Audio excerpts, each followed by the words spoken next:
Sir 7,000 plus surgeries की है आपने, कैसी फीलिंग आती है? फर्स्ट हार्ट ट्रांसप्लांट राजस्थान में आपने किया था। एक ऑपरेशन नहीं, एक मूवमेंट है। तो आपने जिनका हार्ट ट्रांसप्लांट किया उनको भी जिंदा रहना है और जिनके किया उनको भी जिंदा रहना है, तो कैसे पॉसिबल है? एक सैड कहानी का अंजाम खुशी में परिवर्तन करने का ही अवसर को हार्ट ट्रांसप्लांट कहते हैं। तो कितना समय का टाइम रहता है जिसमें आपको ये डिसीजन लेना पड़ता है? इसलिए हमारी रेस रहती है घड़ी के अगेंस्ट, ग्रीन कॉरिडोर बना देती हैं। उनमें चांस कितने परसेंट है उसको एक्सेप्ट करने का? और अब शुरू होता है इंतजार, किस पेशेंट को प्रायोरिटी दी जाएगी। उसमें कोई एज फिक्स होती है कि जैसे किसी की एज 50 से अबव है तो ट्रांसप्लांट के लिए एक्सेप्टेबल नहीं है, तो इंडिया वालों के लिए बहुत बड़ी बात। नॉवेल का शीर्षक था OT5। I trained under legend of cardiac surgery in India professor P Venugopal, और मैं एस्कॉट्स में जॉब करता था। 1950s में पहली कार्डियक सर्जरी हुई है। 5 सर्जरीज जो सब्सिक्वेंटली की गई बाईपास मशीन पे, वो अनसक्सेसफुल थी। आपने इंडिया में पढ़ाई की, वहाँ जाके पढ़ाई की, तो यहाँ का एनवायरनमेंट एजुकेशन का और वहाँ का एजुकेशन का एनवायरनमेंट दोनों में कितना डिफरेंस है? हर सर्जरी के पहले there used to be a briefing, और हर सर्जरी के बाद there used to be a debriefing. शाबाशी देते हैं। हम सबको हेडलाइंस चाहिए, मार्केटिंग टूल और कमर्शियली। इंडिया डेवलपिंग कंट्री है। Mindset, how I can get better, try करके खुश हो जाते हैं कि हमने ये कर दिया। कैसे आपका फैमिली एनवायरनमेंट रहा है? ऐसा तुम न्यूरो सर्जन को मत बोल देना कभी।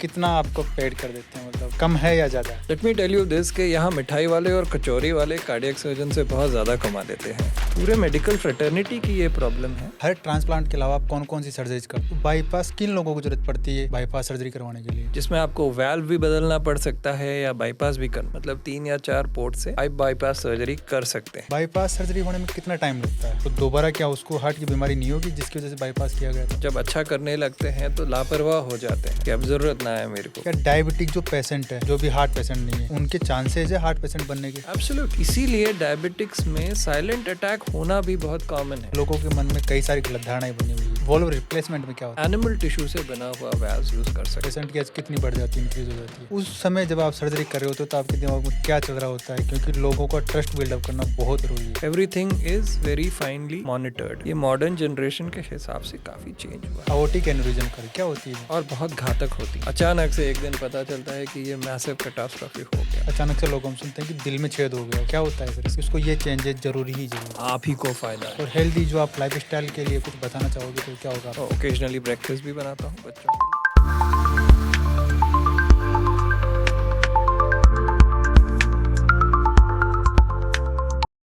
नमस्कार दोस्तों, आप देख रहे हैं द क्यूरियस माइंड शो। यहाँ पे हम हमारे माइंड में होने वाली क्यूरियोसिटी को एक्सप्लोर करते हैं, और आज की हमारी क्यूरियोसिटी है हमारा दिल। दोस्तों, आज के हमारे गेस्ट की जर्नी एकदम एक्स्ट्रा ऑर्डिनरी है। इन्होंने अपना ग्रेजुएशन MBBS और post graduation MS in general surgery government medical college Vadodara से कंप्लीट किया, और इनके सपने यही नहीं रुकने वाले थे।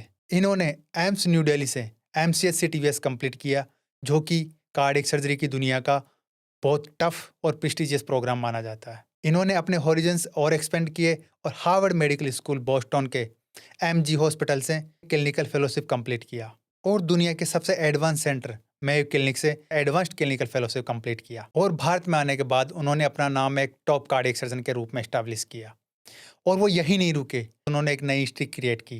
राजस्थान का पहला हार्ट ट्रांसप्लांट, जो कि 2015 में महात्मा गांधी हॉस्पिटल में किया गया था, और आज तक 7,000 से भी ज़्यादा सर्जरीज कंप्लीट कर चुके हैं। आज हम उनके द्वारा समझेंगे बाईपास सर्जरी से लेकर वॉल्व प्लेसमेंट तक, और स्टंट से लेकर हार्ट ट्रांसप्लांट तक। साथ ही हम ये भी जानेंगे कि कार्डियक सर्जन की लाइफ कैसी होती है। तो स्वागत करते हैं देश के जाने माने कार्डियक सर्जन डॉक्टर बुद्धादित्य चक्रवर्ती का।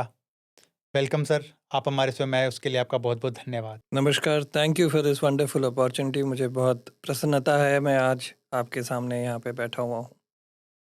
सर 7,000 प्लस सर्जरीज की है आपने, इतने लोगों से मैं आज तक मिला भी नहीं हूँ, और आपने इतनों का हार्ट देख चुके हो। कैसी फीलिंग आती है? क्या आपका दिल टूटा था जो आपने हार्ट जोड़ने का काम शुरू कर दिया? नहीं, ये बहुत लंबी जर्नी रही है, और इसकी शुरुआत अगर याद किया जाए तो बचपन में ही कहीं ना कहीं इसकी सीड डाल दी गई थी या डल गई थी। और जैसे जैसे हम चलते रहे, धीरे धीरे कारवां जैसे बढ़ता रहा, तो एक पेशेंट से दूसरा, दूसरे पेशेंट से करते करते मुझे ऑलमोस्ट 20 साल हो गए अब कार्डियक सर्जरी करते हुए। और इस जर्नी में जैसे आपने बताया, बहुत सारे मरीज़ों को बेनिफिट करने का एक शुभ अवसर, ब्लेसिंग प्राप्त हुआ है। तो इससे बड़ी प्रसन्नता है, और उम्मीद करता हूँ आगे ये जर्नी जारी रहेगा। फर्स्ट हार्ट ट्रांसप्लांट जो राजस्थान में हुआ है, आपने किया था वो? हाँ, देखिए ट्रांसप्लांट जैसी चीज़ ये राजस्थान के लिए एक बड़ा लैंडमार्क था और इसमें सिर्फ मैं नहीं, पूरा टीम इन्वॉल्व था। महात्मा गांधी हॉस्पिटल में 2 अगस्त 2015 में ये सर्जरी की गई थी और इसमें मेरे अलावा और भी बहुत सारे सर्जन्स, एनेस्थीसियोलॉजिस्ट, टीम मेंबर्स सभी का योगदान रहा। ट्रांसप्लांट एक टीम स्पोर्ट है। इसमें बहुत सारे लोग, इनफैक्ट मैनेजमेंट से शुरू करके सरकारी अफसरों से लेके एम्बुलेंस ड्राइवर से लेके मतलब निम्न स्तर के एवरी श्रेणी के लोग इसमें जुड़े हुए रहते हैं। तो ये पूरा एक मूवमेंट है, एक ऑपरेशन नहीं, एक मूवमेंट है। और भगवान की असीम कृपा है कि हम लोगों ने सक्सेसफुली पहला हार्ट ट्रांसप्लांट राजस्थान का 2015 में किया। और खुशी की बात यह है कि वो पेशेंट अभी भी स्वस्थ हैं and he is doing well. Sir, her cheese, her organ body में लगभग दो दो है, हार्ट सिर्फ एक है। तो आपने जिनका हार्ट ट्रांसप्लांट किया उनको भी जिंदा रहना है और जिनके किया उनको भी जिंदा रहना है, तो कैसे पॉसिबल है? देखिए ये बहुत यूनिक बात है हार्ट ट्रांसप्लांट की। अनफॉर्चुनेटली जैसे आपने बताया, हार्ट के बिना तो पेशेंट या व्यक्ति जीवित रह नहीं सकता। इसीलिए हार्ट ट्रांसप्लांट तभी हो सकता है जब कोई ब्रेन डेड व्यक्ति अपना हार्ट डोनेट करे। हार्ट का ये फिलॉसफी है कि एक जीवन के एक्सचेंज में एक नया जीवन, इसमें दो लोगों को बेनिफिट नहीं मिल पाता। एक सैड कहानी का अंजाम खुशी में परिवर्तित करने का ही अवसर को हार्ट ट्रांसप्लांट कहते हैं। तो कितना समय का टाइम रहता है जिसमें आपको ये डिसीजन लेना पड़ता है?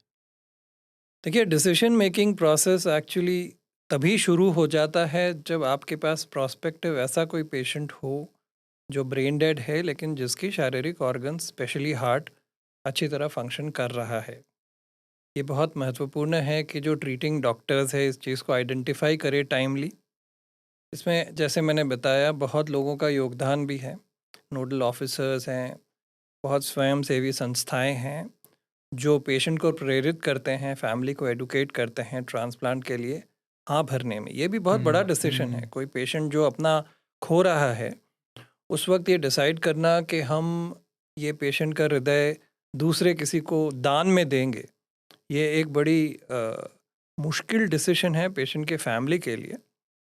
बट बहुत सारी संस्थाएं इसमें जुड़ के मदद करती हैं और अल्टीमेटली चैलेंज ये है कि एक बार आप किसी पेशेंट से धड़कते हुए हार्ट को जब निकालते हो और एक दूसरे पेशेंट में डालते हो तो एक लिमिटेड टाइम फ्रेम के अंदर ही आपको ये करना पड़ता है, जिसको हम मेडिकल भाषा में इश्कीमिक टाइम बोलते हैं। मतलब ये वो वक्त है जिस दौरान तक आप हार्ट को प्रिजर्व कर सकते हो ताकि वो अच्छी तरह दोबारा फंक्शन करे। और एवरेज इश्कीमिक टाइम या ये जो टाइम है ये 4 से 6 घंटे हैं। इसलिए हमारी रेस रहती है घड़ी के अगेंस्ट। ऐसे में जब तक पेशेंट का अपना सर्कुलेशन चालू है आप सारी तैयारियां कर लेते हो और फिर कॉमन जो सिनेरियो ये है कि पेशेंट्स जब डोनेट करते हैं वो हार्ट के अलावा लिवर, लंग, किडनी, कॉर्निया सब कुछ ही डोनेट कर सकते हैं। लेकिन क्योंकि हार्ट पंप कर रहा है सभी ऑर्गन्स को, it is the first organ to be retrieved. और जैसे ही हम हार्ट को रिट्रीव करते हैं तब से लेके आपका रेस शुरू हो जाता है घड़ी के अगेंस्ट। और गोल ये है कि जल्द से जल्द आप नेक्स्ट पेशेंट में ये हार्ट इम्प्लांट करें। तो ये बड़ा कोऑर्डिनेशन का खेल है क्योंकि कई बार दोनों पेशेंट्स अलग अलग सेंटर्स पे होते हैं और ये बहुत आवश्यक होता है कि जहां आपने एक जगह एक तरफ हार्ट रिट्रीव किया मतलब मृत व्यक्ति से निकाला, दूसरी तरफ जो जीवित पेशेंट है जिसमें हार्ट ट्रांसप्लांट होना है उसका पुराना हार्ट निकालने की प्रक्रिया भी शुरू हो जानी है। तो it's a very well coordinated move. इसमें सरकारी एजेंसियों का भी बहुत महत्वपूर्ण रोल है। कई बार आपने सुना होगा या देखा होगा गवर्नमेंट एजेंसीज ग्रीन कॉरिडोर बना देती हैं जिसके फलस्वरूप पेशेंट के का जो रिट्रीव्ड हार्ट है वो जल्द से जल्द डोनर हार्ट तक मतलब रिसिपिएंट हार्ट तक अवेलेबल कर दिया जाए। उसके लिए कई बार हमें फ़्लाइट्स का सहारा लेना पड़ता है, ग्रीन कॉरिडोर एम्बुलेंस का सहारा लेना पड़ता है। बट अल्टीमेट उद्देश्य ये है कि जल्द से जल्द हम एक्सप्लांटेड हार्ट को रेसिपिएंट के अंदर इम्प्लांट करें। तो जिनके अंदर आप डोनर से लेके रिसीवर में लगा रहे हो तो उनमें चांस कितने परसेंट है उसको एक्सेप्ट करने का, क्योंकि बॉडी सबकी अलग अलग है? किसी भी पेशेंट को रेसिपिएंट डिक्लेयर करने के पहले एक थरो प्रोटोकॉल है जिसके अंतर्गत उसकी जांचें होती हैं। एक बहुत फ़नी बात है कि एक आइडियल हार्ट रेसिपिएंट वो है जिसका हार्ट तो बीमार है, इतना बीमार कि वो दवाइयों से ठीक नहीं हो सकता, बट अदरवाइज़ वो शारीरिक रूप से स्वस्थ है। मतलब उसके बाकी अंग, लिवर, लंग, किडनी, सारा कुछ स्वस्थ है और वो किसी इन्फेक्शन का ग्रस्त नहीं है। तो ऐसे पेशेंट्स का usually there is a very set protocol. ऐसे पेशेंट्स को हम थरली इन्वेस्टिगेट करते हैं और उन्हें हम एक वेटिंग लिस्ट में डालते हैं। हम्म, और ये वेटिंग लिस्ट का मेन क्राइटेरिया है blood group matching, height weight matching, क्योंकि ये सारे फैक्टर्स इंपॉर्टेंट है कि रिसिपिएंट हार्ट को एक्सेप्ट करेगा कि नहीं। सो एक बहुत सिस्टमैटिक प्रोटोकॉल है जिसके अंतर्गत पेशेंट की थरो जांचें होती हैं और शरीर के सारे अंगों की जांच होती हैं, इन्फेक्शन के हेतु से जांच होती है और सारी जांच करने के बाद पेशेंट को एक बड़ा सा फाइल बना के उसको वेटिंग लिस्ट पे डाला जाता है। और अब शुरू होता है इंतज़ार, क्योंकि आपको पता नहीं कब वो मौका आएगा जब कहीं एक्सीडेंट होगा या कहीं पे कोई ब्रेन डेड डिक्लेयर होगा। So hmm, you are always ready. In fact patients जो रेसिपिएंट है पोटेंशियल, उनको भी ये हिदायत दी जाती है कि आपको हो सकता है 2-3 घंटे के अंदर ही सेंटर पे रिपोर्ट करना पड़े जब भी आपको कॉल आए। तो ये सब तैयारियां बैकग्राउंड में पहले से की जाती हैं और जब भी ऐसा कुछ होता है तो रेसिपिएंट को तुरंत हॉस्पिटल में बुला लिया जाता है।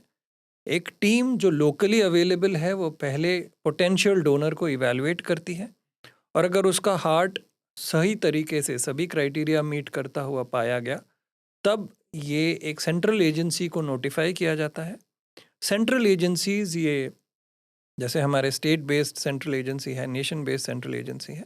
स्टेट बेस्ड सेंट्रल एजेंसी एक रजिस्ट्री मेंटेन करती है जिसमें सारे पेशेंट्स वेट लिस्टेड होते हैं हम्म, और बेस्ड ऑन प्रायोरिटी कौन सा पेशेंट ज़्यादा सिक है। सपोज 2 पेशेंट हैं जो सिमिलर हाइट वेट के हैं, सिमिलर ब्लड ग्रुप के हैं और डोनर उनके लिए अवेलेबल है, तो किस पेशेंट को प्रायोरिटी दी जाएगी ये डिटरमाइन होता है पेशेंट के स्टेटस से। कौन सा पेशेंट सिक है ज़्यादा, कौन सा पेशेंट ज़्यादा ज़रूरतमंद है, उस बेसिस पे फिर जो सेंट्रल एजेंसी है या स्टेट एजेंसी है वो एलोकेट करती है हार्ट को। फिर जो टीम कंसर्न्ड है, जिस जहाँ पे ये रेसिपिएंट पेशेंट होस्टेड है, उनको पिक्चर में लाया जाता है। वहाँ से फिर एक सर्जिकल टीम और टेक्नीशियंस की टीम या तो बाय रोड या फ्लाई करके डोनर साइट में पहुँचती है। और इंटरेस्टिंग बात यह है, जैसे मैंने बताया कि कई बार हार्ट के अलावा भी पेशेंट्स अन्य अंगों का डोनेशन करते हैं। सो ऑपरेशन थिएटर में एट वन पॉइंट 4 से 5 टीम्स अवेलेबल होती है। किडनी की टीम आई होती है, लिवर की टीम, कॉर्निया की टीम आई होती है और सब एक बड़े कोऑर्डिनेटेड फैशन में एक एक ऑर्गन का रिट्रीवल करते हैं और सब अपनी अपनी अलग अलग दिशाओं में प्रस्थान करते हैं। हार्ट ट्रांसप्लांट करते हो तो उसमें कोई एज फिक्स होती है कि जैसे जिस किसी की एज 50 से अबव है तो ट्रांसप्लांट के लिए एक्सेप्टेबल नहीं है, किसी की एज कम है तो वो एक्सेप्टेबल नहीं है, ऐसा कुछ है? इसको हम दो पहलू में सोच सकते हैं, एक रेसिपिएंट का एज और एक डोनर का एज। रेसिपिएंट का एज यूजुअली देखिए, जैसे मैंने बताया, पेशेंट के लिए शारीरिक रूप से स्वस्थ होना ज़रूरी है और एक चीज़ है कि हार्ट बहुत प्रेशियस कमोडिटी है, तो जो डिमांड है और सप्लाई है उसमें ग्रॉस मिसमैच है। इसलिए एक अनसेट क्राइटेरिया ये है कि पेशेंट्स जो 65 के अबव है उन्हें हम ट्रांसप्लांट यूजुअली ऑफर नहीं करते हैं। So as a recipient your age should be less than 65। और एज अ डोनर अगेन, क्योंकि ये प्रेशियस कमोडिटी है, हर एज का डोनेशन एक्सेप्टेबल है, बट कॉमनली अगर पेशेंट अगेन 65 के ऊपर का है या 70 के ऊपर का है, then we are a little hesitant unless it's a very pristine heart, बहुत ही हेल्दी हार्ट है। बट जैसे आप जानते ही हैं कि बाई 65-70 कोई ना कोई बीमारी का जो छाप है वो हार्ट के ऊपर पड़ ही जाता है, तो then it does not become an ideal candidate और वो हार्ट आइडियल नहीं होता ट्रांसप्लांट के हिसाब से। सर आप एक कार्डियो सर्जन हो, आपने मेयो क्लिनिक से प्रैक्टिस की, मायो क्लिनिक में, उसके अलावा आपने हार्वर्ड में पढ़ाई की। इंडिया में अगर इंडिया से कोई लड़का वहाँ पे पढ़ने जा रहा है तो इंडिया वालों के लिए बहुत बड़ी बात है। आप अपने बारे में थोड़ा सा बताओ कि आप कहाँ से आते हो, कैसे आपने पढ़ाई की कि वहाँ तक पहुँचे? देखो, कार्डियक सर्जरी का सपना तो मैंने बहुत कम एज में ही अपना लिया था और फॉर राइट और रॉन्ग रीजंस पता नहीं, बस एक जुनून सा था कि कार्डियक सर्जन बनना है। इसके पीछे एक सिग्निफिकेंट कंट्रीब्यूशन मेरी मदर का भी था। मेरी मदर साइंस टीचर थी और घर पे कई बार डिसेक्शंस करती थी प्रैक्टिस करने के लिए, स्टूडेंट्स को पढ़ाने के लिए। तो उसमें वो मुझे बड़ा फ़ैसिनेटिंग लगता था। तो कहीं न कहीं वो एक एंगल था ही, प्लस पेरेंट्स ने तो हमेशा ही एनकरेज किया। कार्डियक सर्जन बनने के पीछे की स्टोरी भी बहुत फ़नी है। मैंने एक बार रद्दी वाले से एक्चुअली एक ₹5 की नॉवेल खरीदी थी, मुझे अभी भी याद है, तभी मैं 7th में पढ़ता था और वो नॉवेल का शीर्षक था ओटी 5 और उसका जो प्रोटैगनिस्ट था वो कार्डियक सर्जन था, जो यंग कार्डियक सर्जन है, वो जूझ रहा है और उसकी स्टोरी थी और वो हीरो था उस कहानी का। और उसके बाद जैसे-जैसे मैं फ़िक्शन पढ़ता रहा, जितने भी मेडिकल थ्रिलर्स थे, सब में कार्डियक सर्जन एक बड़ा ही अल्योरिंग सा और अ, यू नो डायनामिक सा बंदा हुआ करता था, ऑलमोस्ट हीरो और हीरो। तो वो एक मेरे दिमाग में जो रोमांटिक पिक्चर है कार्डियक सर्जरी सर्जन की छप गई, उसी को लेके मैं आगे बढ़ता रहा। हकीकत से बिल्कुल ही डिसोशिएटेड था। मेडिकल कॉलेज में घुसते भी लोगों ने पूछा क्या करेगा, तो कार्डियक सर्जन बनूंगा। लोगों ने मजाक भी उड़ाया, सीनियर्स ने हंसी भी उड़ाई कि भाई अभी तो तू एमबीबीएस में घुस रहा है। But somewhere along the line I just tote that dream along. और यू नो जैसे जैसे समय जाता रहा, I kept working towards it. Was a lot of hard work. मैं फोकस था कि मुझे ट्रेनिंग बेस्ट सेंटर से करनी है। सो आई वाज ब्लेस्ड कि मुझे ऑल इंडिया इंस्टीट्यूट में अपॉर्चुनिटी मिली। All India institute was a learning platform for me, wonderful eye opener for me in the sense कि वहाँ का जो वाइब था वो कंप्लीटली यूनिक था। वहाँ का हर व्यक्ति जो वहाँ मेरे साथ ट्रेन करता था या हमारे फैकल्टी मेंबर्स थे, और highly motivated, highly dedicated and highly passionate individuals. उनका सारा जीवन केवल कार्डियक सर्जरी को ही समर्पित था। हमने कभी भी एम्स में एकेडमिक्स और साइंस के अलावा कॉमर्स का कोई एंगल कभी भी अप्रिशिएट नहीं किया। तो कार्डियक सर्जरी सीखते सीखते कभी ये एहसास नहीं हुआ कि प्रैक्टिस में जब उतरेंगे तो मरीज लाना या सर्जरी सीखना या सर्जरी करना भी कोई चैलेंज होगा। क्योंकि एम्स में इतनी पेशेंट्स होते हैं, इतनी भीड़ होती है कि आपको लगता है अरे इतने लोग तो कार्डियक सर्जरी के लिए वेट कर ही रहे हैं। और उस दौरान जब भी हम जो भी किताबें पढ़ते थे कार्डियक सर्जरी की, वो ज़्यादातर जो लिखी हुई थी वो सारे विदेशी सर्जन्स थे जो प्रोमिनेंट थे। आई वाज आल्सो ब्लेस्ड कि I trained under legend of cardiac surgery in India, professor P Venugopal. और उनके अलावा हमारी जो फैकल्टी थी वो they were pioneers in their field, they were the doyens of cardiac surgery in India. तो उस प्लेटफॉर्म से मैंने दृढ़ निश्चय कर लिया कि मैं ये जो फॉरेन ऑथर्स हैं जिन्होंने किताबें लिखी हैं, मुझे वो सेंटर्स में जाना है जहाँ कार्डियक सर्जरी का इवोल्यूशन हुआ, जहाँ हिस्ट्री कार्डियक सर्जरी की बनाई गई। तो मैंने ठान ली कि जितनी भी मेहनत लगे मैं यूएस जाने के प्रयास करूँगा। एंड एक्चुअली मैंने अपनी ट्रेनिंग ख़त्म करने के बाद जॉब करते हुए यूएसएमएलई की एग्ज़ाम्स की तैयारियां करी और मैं एस्कॉर्ट्स में जॉब करता था। फोर्टिस एस्कॉर्ट, जो कि अपने आप में बहुत बड़ा और बहुत ही अच्छा कार्डियक सेंटर था और है अभी भी। एंड वहाँ पे भी मुझे अच्छा मेंटोरशिप एंड सपोर्ट मिला और उस दौरान फिर 2 साल में मैंने अपनी ट्रेनिंग के रिक्वायरमेंट्स पूरे करके फिर मैं हार्वर्ड में गया। कार्डियक सर्जरी बहुत फैसिनेटिंग है इन the sense it's a very young speciality. 1950s में पहली कार्डियक सर्जरी हुई है और आप सोचो कि आज ऑलमोस्ट 75 ईयर्स ही हुए हैं, नॉट इवन 75 ईयर्स हुए हैं कार्डियक सर्जरी को, कि वो इस मुकाम पे आ गया है that it is become an everyday thing now.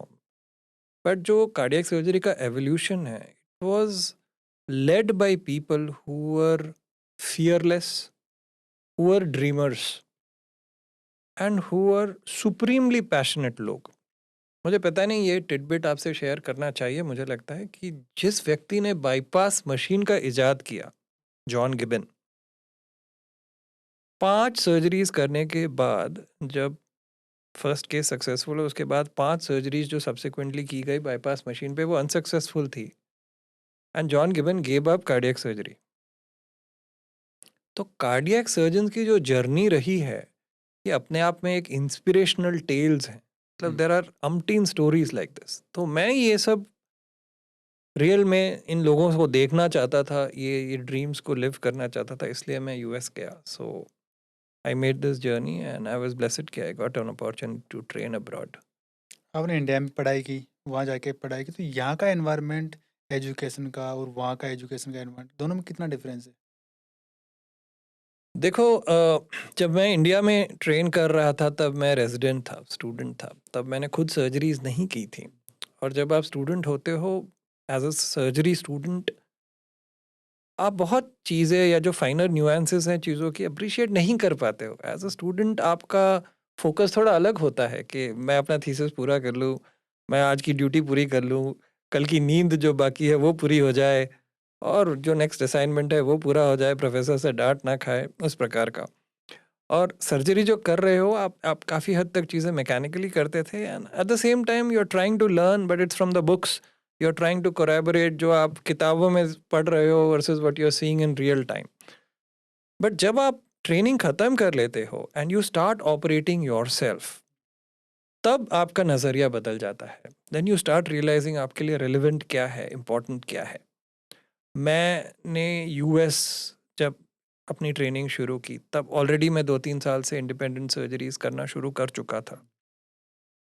तो जब मैंने वहाँ पे देखा, सिनेरियो देखा, तो there were lot of new learning points for me. जो सबसे पहला चीज़ मैंने वहाँ सीखा इज़ दैट सर्जरी का सक्सेस शुरू होता है सर्जरी के बहुत पहले। Hmm, it is about how you plan the entire procedure. So planning was a key element. And जो यूएस का सिस्टम था, जो मुझे बहुत, आज भी हम लोग सभी लोग प्रॉब्लली उसको एमुलेट करते हैं, वो है हर सर्जरी के पहले there used to be a briefing, और हर सर्जरी के बाद there used to be a debriefing. ये प्रोटोकॉल्स आजकल इंडिया में भी लागू होने लगे हैं, not so strictly, but US में ये सब मैंडेट्स थे। इसका मतलब सर्जन हमेशा, जो वहाँ लीड सर्जन होता था, पूरी टीम को इकट्ठा करके सर्जरी में जो चीज़ें होनी हैं वो सब का विवरण पहले से दे देता था। और जब सर्जरी ख़त्म हो जाती थी तो पूरी टीम फिर इकट्ठा होती थी, and they used to discuss कि व्हाट थिंग्स वर रॉन्ग, कौन सी चीज़ों को हम बेहतर कर सकते हैं। I think that whole exercise was an eye opener for me. The second thing was the collaborative approach. Hmm, मतलब वहाँ पे मैंने देखा डिपार्टमेंट्स का डिज़ाइन हमारे यहाँ के डिपार्टमेंट से काफ़ी हटके था। वहाँ के डिपार्टमेंट्स में देयर वर सब स्पेशलिटीज़। मतलब अगर 10 ऑपरेटिंग रूम्स हैं एंड 10 कंसल्टेंट्स हैं, देन एवरी कंसल्टेंट का अपना एक नीश सब्जेक्ट है जिसमें वो एक्सपर्ट है। हम्म, और हमारे यहाँ जैसे थोड़ा सा है, सर्जन से एक्सपेक्टेशन है कि भाई आपको सब कुछ करना है, आप कार्डियक सर्जन हैं तो आपको तो सभी कुछ आना चाहिए, cardiac surgery A to Z करनी चाहिए और इक्वल प्रोफिशिएंसी से करनी चाहिए। वहाँ पे ऐसा नहीं था। वहाँ पे there were dedicated people, dedicated for dedicated surgeries, specific surgeries. Hmm, और जब आप उनके साथ काम करते थे तो उनका point of view, being a specialist in that subject, normal लोगों से अलग होता था। The way they approach the patient, the way they planned it, and the way the outcomes came. तो ये एक बहुत बड़ा लर्निंग कर्व था मेरे लिए बहुत इंपॉर्टेंट लेसन था, to plan a surgery importantly. Second, to have a collaborative approach. And third, हमारे यहाँ जैसे ज़्यादातर सेंटर्स में, स्पेशली जैसे मैं सोलो सर्जन हूँ, so it's a very person centric approach. हमने प्लानिंग की, हमने ही उसको एग्जीक्यूट किया, और हम ही अपने क्रिटिक हैं और हम ही अपने शाबाशी देते हैं। वहाँ पे it's a system centric approach. कैसे? मतलब अगर आपका सक्सेस है तो टीम का सक्सेस है, अगर आपका फेलियर है, टीम का फेलियर है। Everybody has his own designated role और वो अपना काम बखूबी करेगा। You can take your word for it, they are experts in what they do. वहाँ पे जैसे कुछ टेक्नीशियंस थे जो स्पेसिफिक मशीन्स पे डेजिग्नेटेड थे, उनका लेवल ऑफ एक्सपर्टीज ऐसा था कि सर्जन भी उनसे आर्ग्यू नहीं करते थे। अगर उसने बोल दिया इस मशीन पे ये हो सकता है तो ये हो सकता है। हम्म, वो रिलायबिलिटी और मतलब वो सेंस ऑफ कॉन्फिडेंस जब आपको अपने पर्सनल पे, टीम मेंबर्स पे हो और अपने सिस्टम्स पे हो, then you can achieve great heights. I think वो कोलैबोरेटिव एफर्ट डेवलप करना हमारे सिस्टम के लिए बहुत ज़रूरी है। स्पेशली देखिए, जैसे आज इंडिया में भी सर्जरीज प्रोग्रेस कर रही हैं। जो टेक्नोलॉजी आज से 10-12 साल पहले यूएस में एक्सक्लूसिव था, वो आज ऑलमोस्ट सभी इंडियन हॉस्पिटल्स में अवेलेबल होने लगा है। But what is important and where I feel we are lagging behind is developing an ecosystem for nurturing these surgeries.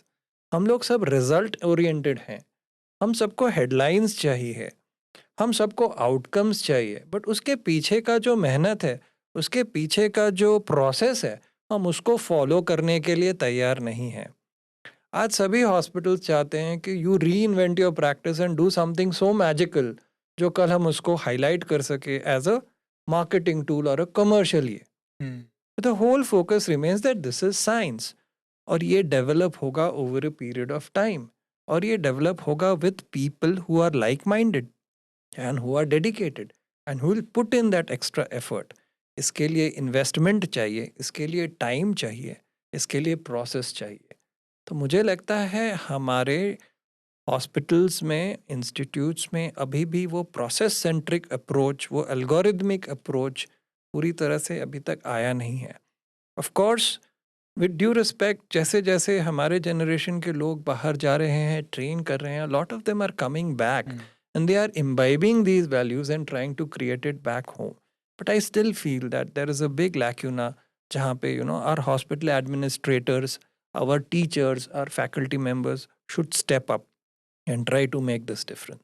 उसका रीजन ये भी तो है सर, वो ऑलरेडी डेवलप्ड कंट्री है, अपनी इंडिया डेवलपिंग कंट्री है, तो इसका डिफरेंस आता है कहीं ना कहीं। देखो, डेवलप तो थियोरेटिकल वर्ड्स हो गए हैं। मेरे को लगता है what is more important is mindset.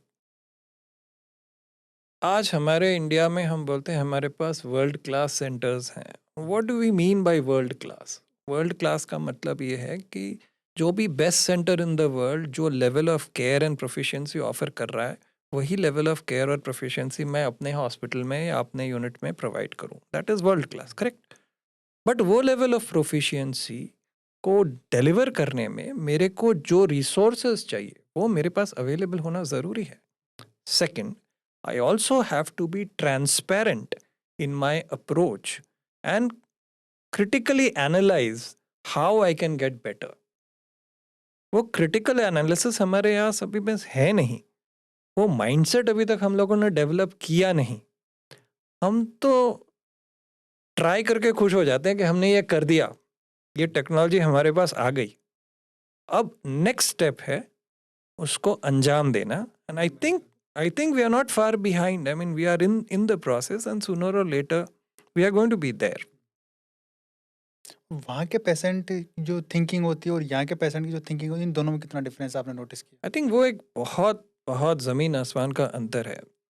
वहाँ का जो पेशेंट आता है, first of all, patients themselves are very self-aware about their health goals, about what they want out of the treatment. और वहाँ पे पेशेंट एडवोकेसी, मतलब पेशेंट क्या चाहता है, इस पे बहुत एम्फेसिस दिया जाता है।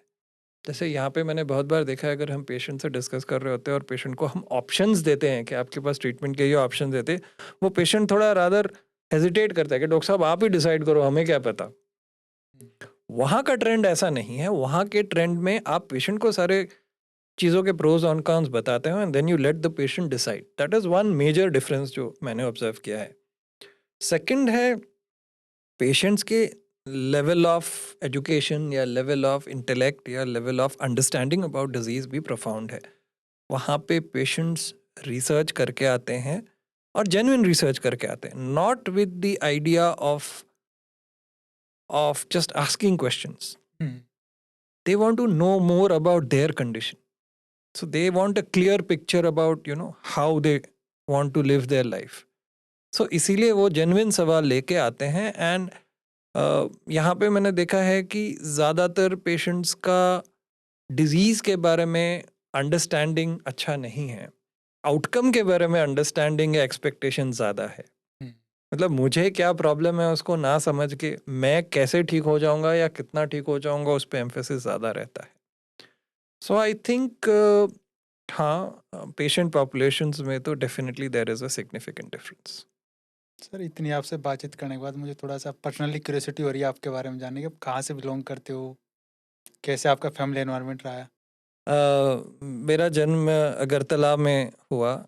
मेरे फादर श्री रणबीर चक्रवर्ती ओएनजीसी में कार्यरत थे एज एन एम्प्लॉय, फाइनेंस के व्यक्ति थे, बहुत ही पढ़े लिखे थे।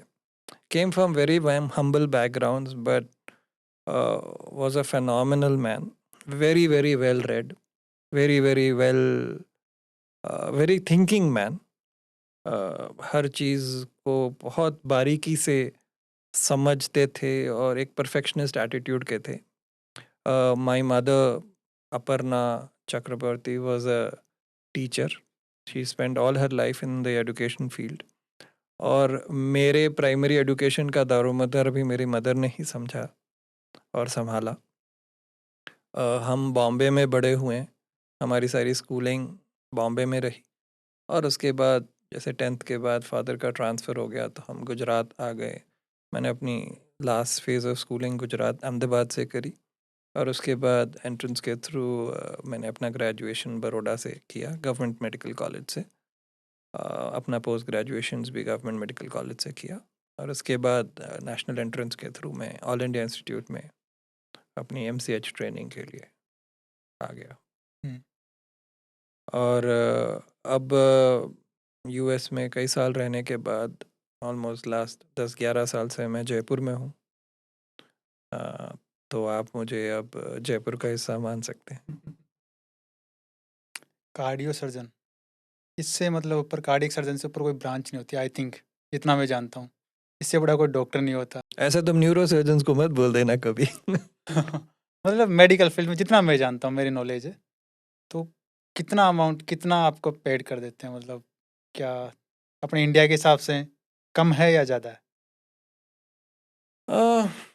अब देखो, ये सवाल का तो कोई अंत नहीं है बिकॉज क्योंकि एक लड़का जो हार्वर्ड पढ़ के आ रहा है, मेडिकल क्लिनिक में प्रैक्टिस करके आ रहा है, उसके अकॉर्डिंग तो फिर इंडिया उसको एक्सेप्ट नहीं कर पाएगा। Let me tell you this कि यहाँ मिठाई वाले और कचौरी वाले कार्डियक सर्जन से बहुत ज़्यादा कमा लेते हैं।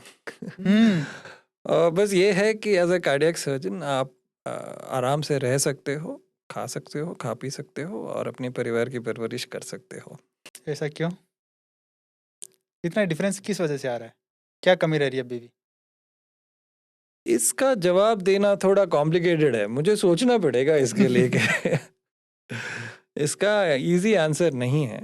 आई थिंक जैसे मैंने बताया, यहाँ पे पूरे मेडिकल फ्रेटर्निटी की ये प्रॉब्लम है। एक तरह से तो ये हमारे कंट्री के लिए ज़रूरी भी है। जैसे आप मेडिकल सर्विसेज को अगर एग्जॉर्बिटेंट कर दोगे तो ये आम लोगों के रीच के बाहर हो जाएगी।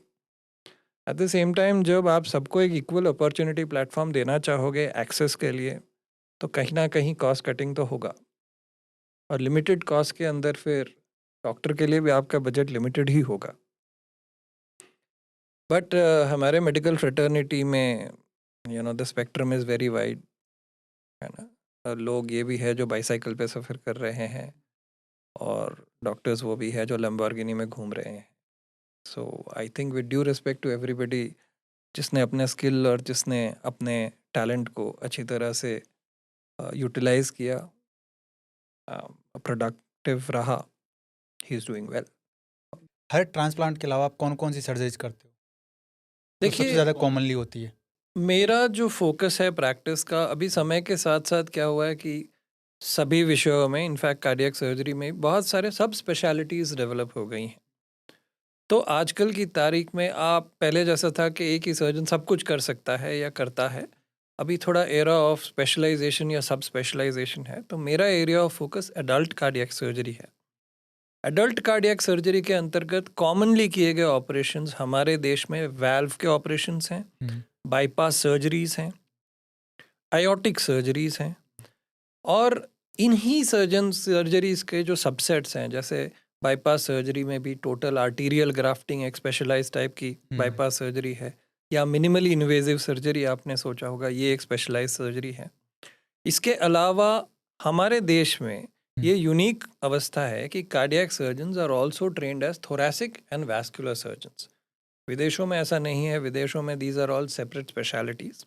लेकिन हमारे यहाँ cardio thoracic and vascular surgery की डिग्री दी जाती है। थोड़ा सा इसको आप समझाओगे क्या कौन सी डिग्री होती तो जैसे CTVS का फुल फॉर्म है cardio thoracic and vascular.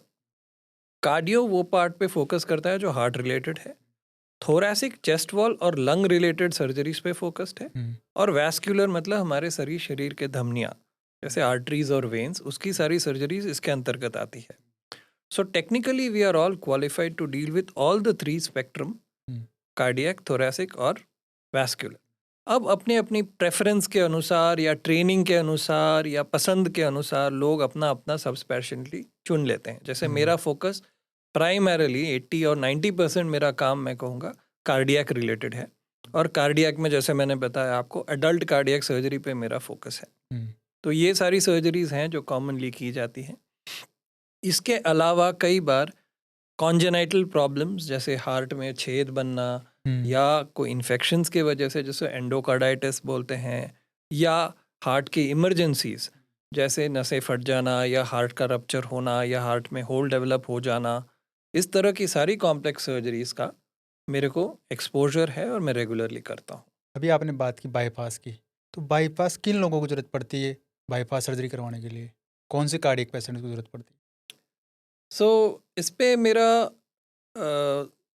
Suggestion ये है कि देखिए, आपका जब डायग्नोसिस ये बनता है कि आपकी हार्ट के नसों में ब्लॉकेज है, तो जाहिर है कि आपको इसको कुछ ना कुछ करना है। अब कितना परसेंटेज ब्लॉकेज नसों में है वो डिटरमाइन करता है कि आपको किस मोडालिटी का ट्रीटमेंट लेना चाहिए। एक तो होता है ब्लॉकेजेस नॉन क्रिटिकल है, मतलब 70% से एवरेज नसें के ब्लॉकेज अगर कम है तो उसको हम मेडिकली मैनेज कर सकते हैं। लेकिन अगर 70% से ज़्यादा ब्लॉकेजेस शुरू हो जाती हैं, तब वो पेशेंट को कुछ ना कुछ करवाने की ज़रूरत पड़ती है, इन द सेंस वो नस खोलने की ज़रूरत पड़ती है। ऐसे में पेशेंट्स के पास प्राइमरली 2 ऑप्शंस होते हैं, एक है एंजियोप्लास्टी कराना और एक है बाईपास सर्जरी कराना। टेक्निकली ये सवाल बहुत आम लोगों में कॉमन है कि क्या दोनों इंटरचेंजेबल है, क्या हम एंजियोप्लास्टी भी करा सकते हैं या बाईपास?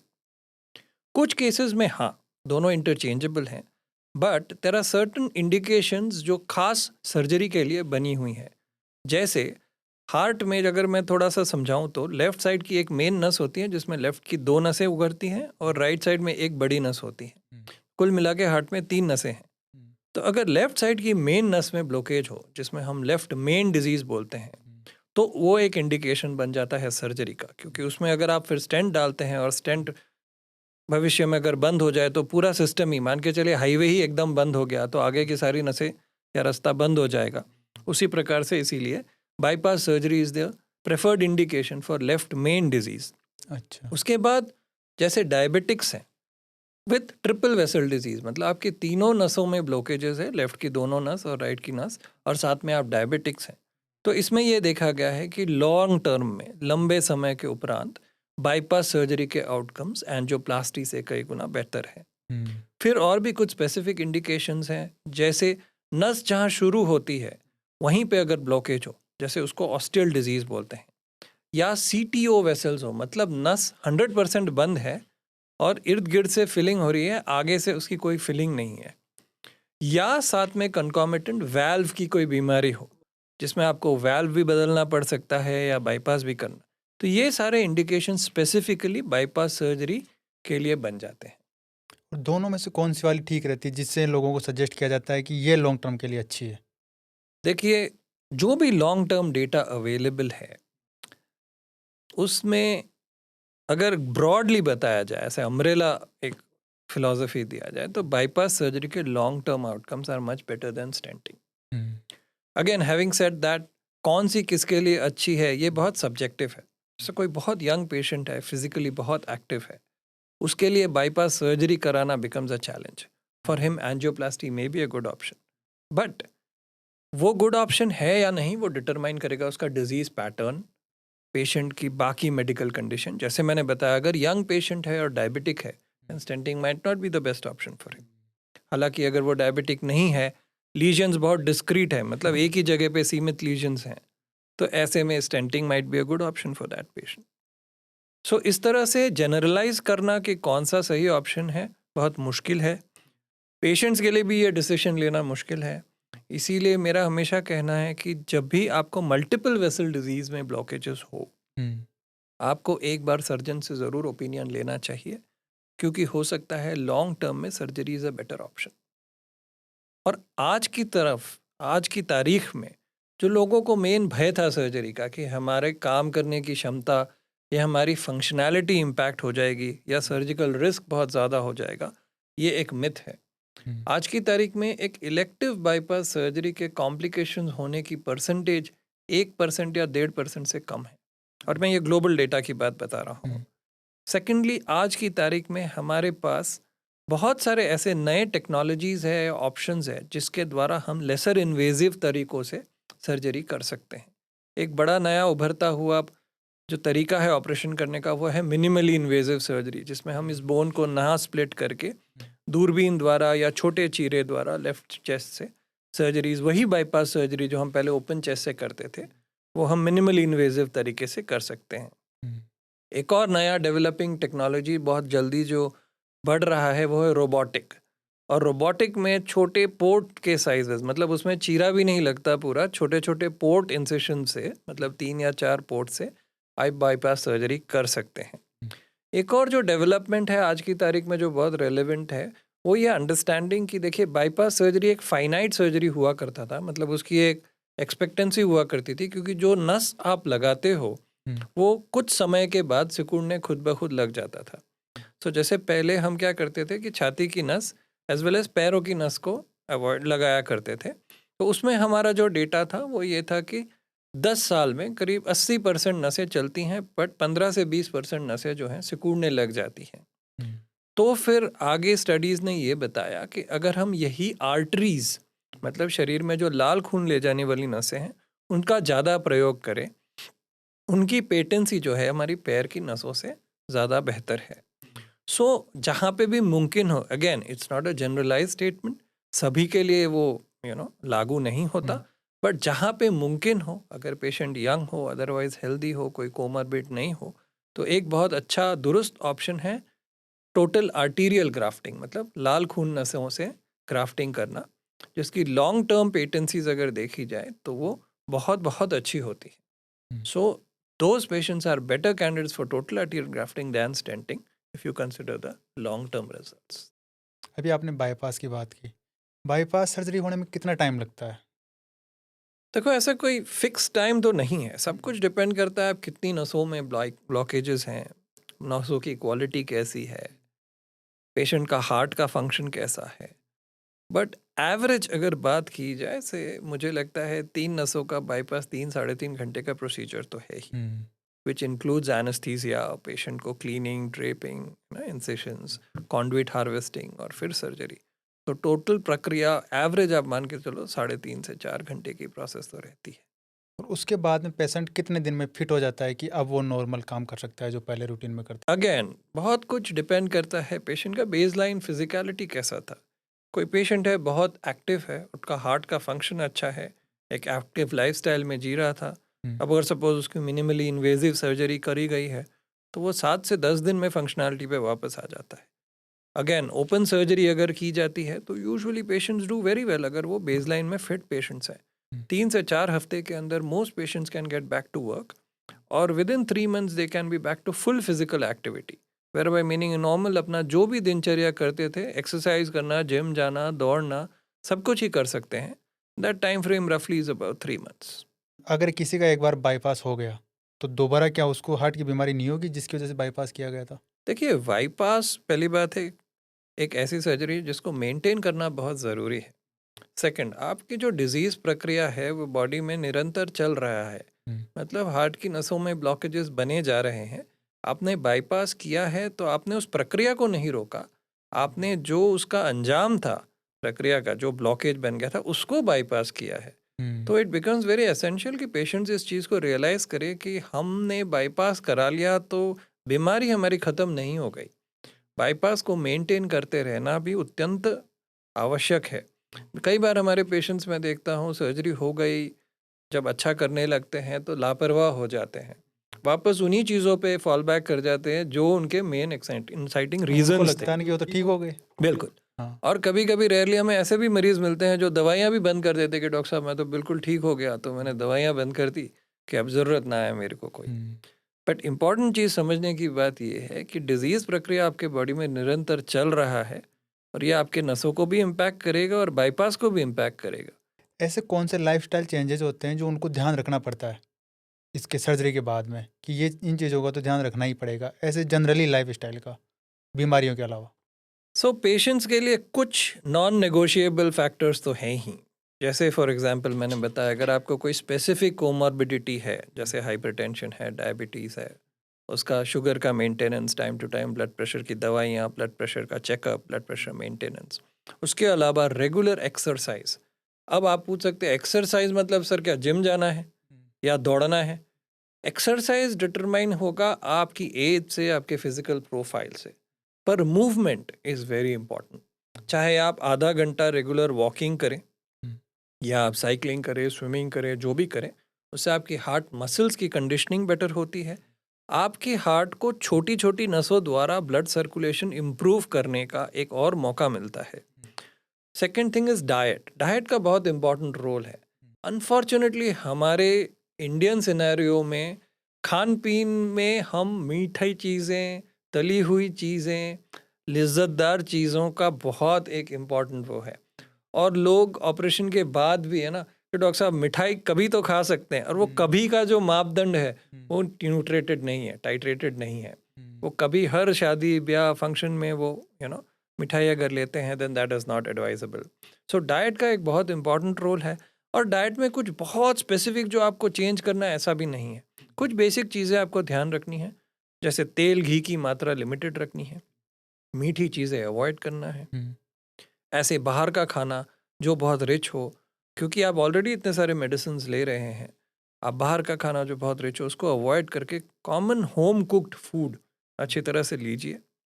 फ्रेश फ्रूट्स और वेजिटेबल्स जितना हो सके, सलाद, फाइबर का कंटेंट खाने में जितना ज़्यादा बढ़ सके उसको इनकॉर्पोरेट कीजिए। हाइड्रेशन मतलब लिक्विड की मात्रा शरीर में अच्छी रखिए। ये सब बेसिक डाइटरी चीज़ें हैं जो इनफैक्ट हार्ट पेशेंट्स की सभी को फॉलो करना चाहिए। हार्ट पेशेंट्स के लिए ये और ज़्यादा महत्वपूर्ण हो जाती है। फिर तीसरी चीज़ है मेडिकेशंस। तो एक जैसे मैंने बताया कॉमन मिथ है कि साहब मैं तो अब ठीक हो गया तो दवाइयाँ कम हो जाएंगी क्या, या दवाई बंद कर दूं क्या?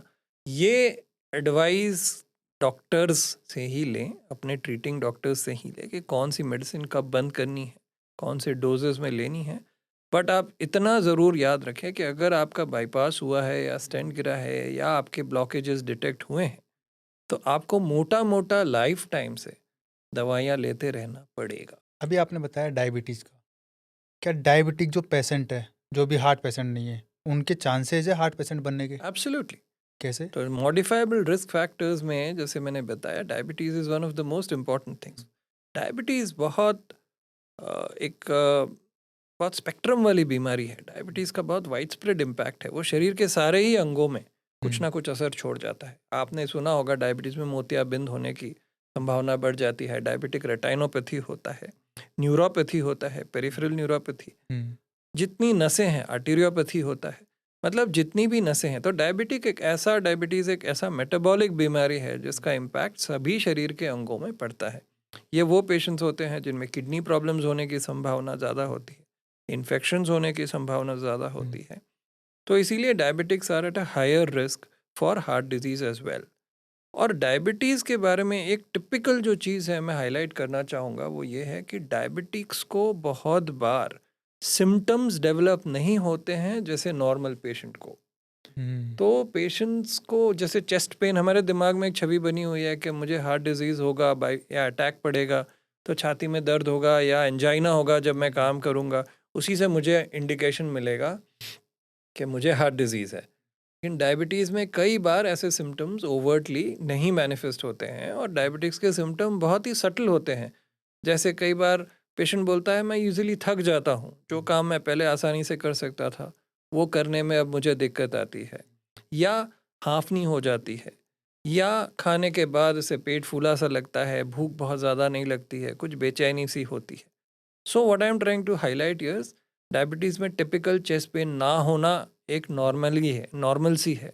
हुँ। रादर हम बहुत सरप्राइज होते हैं जब टिपिकली सिम्टम्स लेके डायबिटिक्स आते हैं। इसीलिए डायबिटिक्स में साइलेंट अटैक होना भी बहुत कॉमन है, और इसीलिए डायबिटीज़ के पेशेंट्स का बहुत इम्पॉर्टेंट है कि वो रेगुलर 40-45 ईयर्स के बाद अपना हार्ट का रेगुलर एनुअल चेकअप कराते रहें। I think it should be a part of every diabetics protocol. Bypass surgery आप जो करते हो उसको लेके लोगों के मन में कई सारी गलत धारणाएं बनी हुई है। कौन कौन सी धारणाओं को आप खत्म करना चाहते हो कि नहीं ये बिल्कुल गलत है, ऐसा नहीं सोचना चाहिए? पहले तो मैं एक सबमिशन करना चाहूँगा कि सोशल मीडिया में या अखबारों में, स्पेशली वर्नैकुलर्स में, एक टर्म यूज़ होता है चीर-फाड़, और मुझे लगता है हर सर्जन को इस टर्म से आपत्ति है। कोई भी सर्जरी हम करें, खास करके हार्ट सर्जरी क्यों, कोई भी सर्जरी हम करें, सर्जन्स इसमें बहुत मेहनत से प्लानिंग करके एक बहुत एक्यूरेसी के साथ, प्रिसिशन के साथ एक प्रोसीजर प्लान करते हैं। तो उसे ऐसा रैंडम और डेरोगेटरी टर्म चीर-फाड़ जैसे नहीं यूज़ करना चाहिए। जहाँ तक गलत धारणाओं की बातचीत है तो बहुत सारी हैं। जैसे फॉर एग्जांपल एक कॉमन मिथ है कि एक बार हमारा छाती खुल गया तो आगे हमारी फंक्शनैलिटी ख़त्म हो जाएगी, हम काम करने लायक नहीं रह जाएंगे। तो इसके विवाद में मेरा आंसर यही है कि कार्डियक सर्जरी 1950s से शुरू हुई है, और आज तक कार्डियक सर्जरी के beneficiaries millions and millions of people है, और अधिकतर सभी पेशेंट्स अपने नॉर्मल लाइफ में रिटर्न करते हैं। There is a recovery period albeit, but majority cases में more often than not patients can recover full functionality, मतलब पूरी तरह से सक्षम हो जाते हैं अपना दिनचर्या काम निकालने के लिए। इनफैक्ट आपका कितना भी इंटेंस फिजिकल एक्टिविटी का काम हो, जैसे बहुत सारे हमारे नॉन पेशेंट्स हैं जो फोर्सेस में काम करते हैं, जो एक्टिव लाइफस्टाइल लेते हैं, जो स्पोर्ट्स में पार्टिसिपेट करते हैं, तो कि किसी भी प्रकार की बाधा इस चेस्ट ओपनिंग से नहीं आती। दूसरा एडिशन ये है कि बहुत हाई रिस्क सर्जरी है। इसके संदर्भ में देयर आर टू पर्सपेक्टिव्स, दो परिभातियां हैं मैं प्रस्तुत करना चाहूँगा। एक, समय सर्जरी का बहुत इम्पॉर्टेंट रोल है ये डिटरमाइन करने कि आपकी सर्जरी हाई रिस्क होगी या लो रिस्क होगी। अगर समय पे बीमारी का डिटेक्शन हो, जहाँ पे आप शारीरिक रूप से स्वस्थ है और हार्ट का स्वास्थ्य भी अच्छा है, तो आप ये अनुमान लगा सकते हैं कि सर्जरी भी लो रिस्क होगा। लेकिन अगर आप सर्जरी को टालते रहते हैं इस दुविधा से कि सर्जरी कराए या नहीं कराए, और इंतज़ार करते हैं कि हम ऑपरेशन तब करेंगे जब ब्रिज जल गया, मतलब सारी सिम्टम्स आ गई, शरीर फूक गया, तब अगर आप ऑपरेशन कराएंगे तो एक, आपको ऑपरेशन का पूर्ण लाभ नहीं मिल पाएगा, एंड सेकंड, वही प्रोसीजर जो पहले आसानी से हो सकता था अब ज़्यादा रिस्क के साथ होगा। देखिए, एक चीज़ समझना है कि ज़्यादातर सर्जन्स का ऑपरेटिव प्रोटोकॉल सभी पेशेंट्स के लिए सिमिलर होता है। अब हाई रिस्क या लो रिस्क का मेन डिटर्मिनेंट हो जाता है पेशेंट का जनरल कंडीशन और बीमारी की इंटेंसिटी। अगर ये दोनों चीज़ों को फैक्टर इन किया जाए, मतलब अगर हम सही समय पे ऑपरेशन कराए और बीमारी अर्ली स्टेज पे हो, देन रिकवरी और आउटकम के चांसेस लो रिस्क हैं।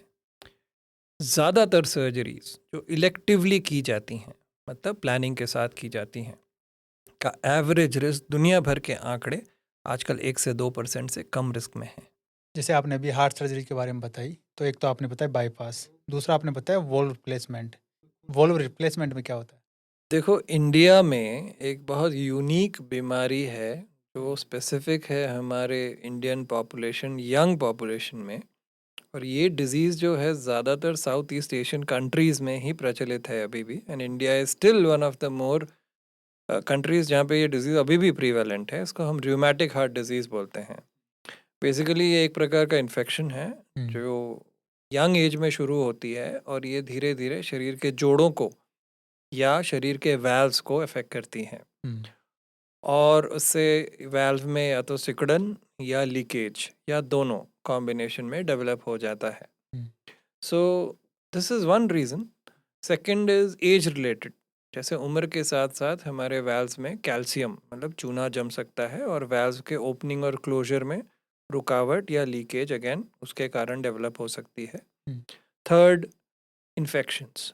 वैल्व में एंडोकार्डाइटिस करके इन्फेक्शन होता है, जैसे शरीर में ब्लड स्ट्रीम में इन्फेक्शन हो गया, वो जाके वैल्व में बैठ गया, तो वैल्व में इन्फेक्शन होने के कारण वैल्व्स ख़राब हो सकते हैं।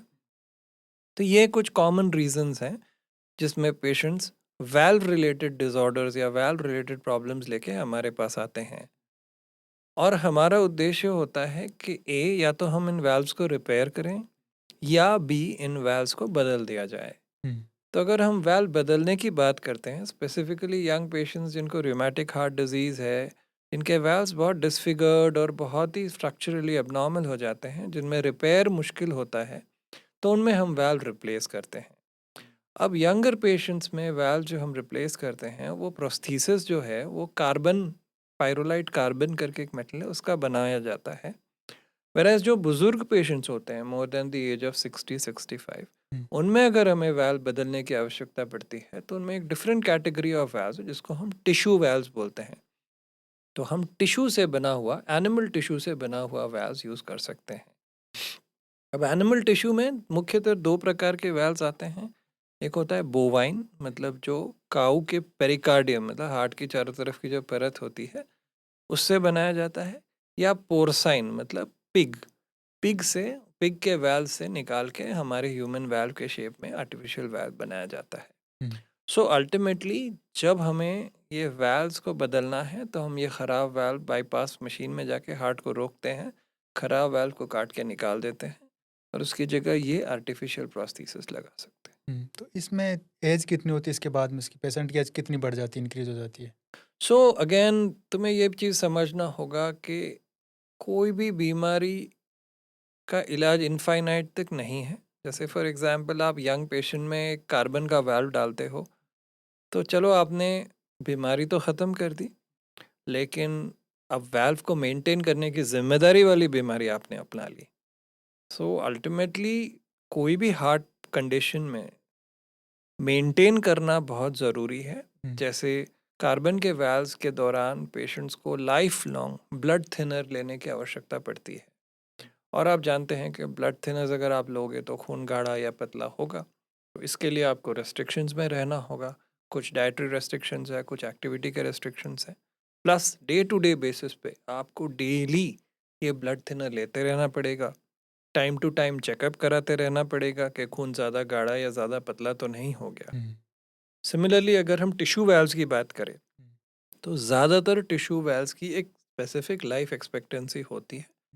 Depending on the generation of tissue valve, औसत लाइफ एक्सपेक्टेंसी 10 से 15 साल, कुछ न्यूअर जनरेशन टिश्यू वाल्व में 15 से 20 साल तक ही होती है। और इसीलिए अगर मैंने जैसे आपको बताया कि ओल्डर एज ब्रैकेट के पेशेंट 60 इयर्स एंड अबव में यूजुअली हम लोग टिश्यू वाल्व रेकमेंड करते हैं, और यंगर पेशेंट्स में हम मैकेनिकल या कार्बन से बना हुआ वाल्व।